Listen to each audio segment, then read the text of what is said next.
मध्य प्रदेश में चल रही सरकारी एम्बुलेंस सेवा एक बार फिर विवादों में आ गई है। एम्बुलेंस चलाने वाली निजी कंपनी ने जिस तरीके से सैकड़ों गाड़ियां छत्तीसगढ़ में रजिस्टर्ड करवाकर एमपी में उतारी हैं, उनसे सरकार को बड़ा राजस्व का नुकसान हुआ है।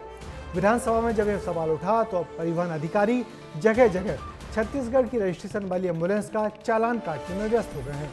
एम्बुलेंस चलाने में क्या गड़बड़ झाला हुआ है, देखिए हमारी इस खास खबर में। एम्बुलेंस बनी लोडिंग वाहन, कैसे होगा इलाज? ये तस्वीरें मध्य प्रदेश की और हकीकत आपके सामने। जो एम्बुलेंस मुसीबत में जीवन रक्षक बनती है, जब उसी एम्बुलेंस में सब्जियां हों तो क्या कहा जा सकता है? इसे स्वास्थ्य विभाग की लापरवाही कहें या एम्बुलेंस ड्राइवर की मजबूरी। गुना और मुरैना में सरकारी एम्बुलेंस की लापरवाही उजागर हुई, लेकिन इसके बाद भी जिम्मेदारों के कानों में जू तक नहीं रेंगती। वो भी तब जब मध्य प्रदेश में सरकार मरीजों को अस्पताल तक पहुंचाने के लिए इसी एम्बुलेंस के लिए हर साल 900 करोड़ रुपए का भुगतान कंपनी को करती है।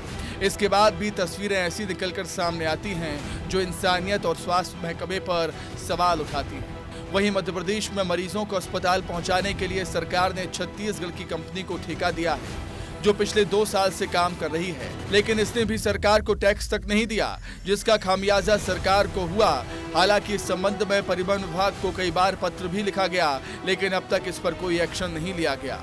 इस कंपनी की 1000 से ज्यादा एम्बुलेंस मध्य प्रदेश के अलग अलग जिलों में लोगों को इलाज के लिए सुविधा दे रही हैं, लेकिन जब से ये कंपनी मध्य प्रदेश में सेवा दे रही है, उसके बाद लगातार सवाल उठ रहे हैं।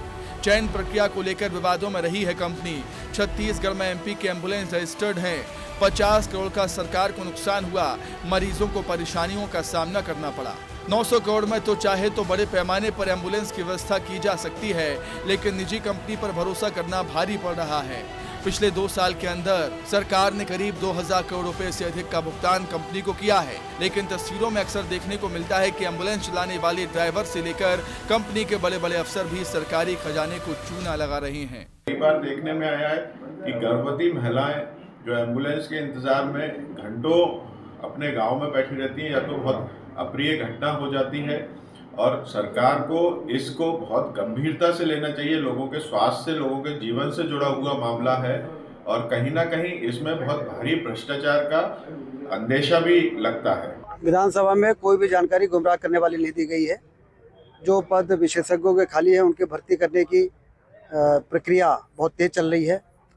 मध्य प्रदेश पीएससी के द्वारा विज्ञापन निकल गए हैं, आवेदन लगाए जा रहे हैं, इंटरव्यू होने की तैयारी है, और 16000 आउटसोर्स के इतने कर्मचारियों की भर्ती करके हम स्वास्थ्य सुविधाओं को बेहतर बनाने के लिए वो काम कर रहे हैं, जिसकी लंबे समय से प्रतीक्षा थी। वहीं इस बीच देवास में नई आरटीओ निशा चौहान ने पदभार संभालने के बाद बड़ी कार्रवाई की और बिना दस्तावेज के संचालित जय अम्बे कंपनी की 2 एम्बुलेंस को जब्त किया। खैर, मध्य प्रदेश में तो सरकारी एम्बुलेंस पूरे तरीके से बंद हो चुकी है। मरीजों को इलाज करने के लिए सरकार मोटी रकम चुका रही है, लेकिन व्यवस्था से परेशान मरीज हैं और सरकार का पैसा कंपनी की जेब में पहुंच रहा है। आपको जान के आश्चर्य होगा कि मध्य प्रदेश की सरकार मरीजों के इलाज के लिए एम्बुलेंस सेवा पर करीब 900 करोड़ रुपए खर्च करती है। उसके बाद भी तस्वीर ये निकल के आती है, कभी गर्भवती महिला को, कभी सड़क पे पड़े मरीज को निजी वाहन से लोगों को ले जाना पड़ता है। ऐसे में सवाल ये है कि एम्बुलेंस सेवा इतने बड़े पैमाने पर मध्य प्रदेश में जब चलाई जा रही है, तो उसके रखरखाव और उस पर निगरानी रखने का सिस्टम कितना दुरुस्त है। कैमरामैन राकेश मकोरिया के साथ विवेक पांडे, विस्तार न्यूज़, भोपाल। दरअसल राज्य में कुछ सेवाएं ऐसी होती हैं जिन पर सवाल नहीं उठाए जाते। सरकारी एम्बुलेंस सेवा भी उनमें से एक है, मगर जब सरकार के खजानों से अरबों रुपए का भुगतान एम्बुलेंस चलाने वाली निजी कंपनी को किया जा रहा है, तो फिर इस सेवा की गड़बड़ियों को सामने लाने का काम हमारा है। इस बारे में हमारे संवाददाता ने कंपनी का पक्ष जानने की कोशिश की, मगर कोई नतीजा नहीं निकला।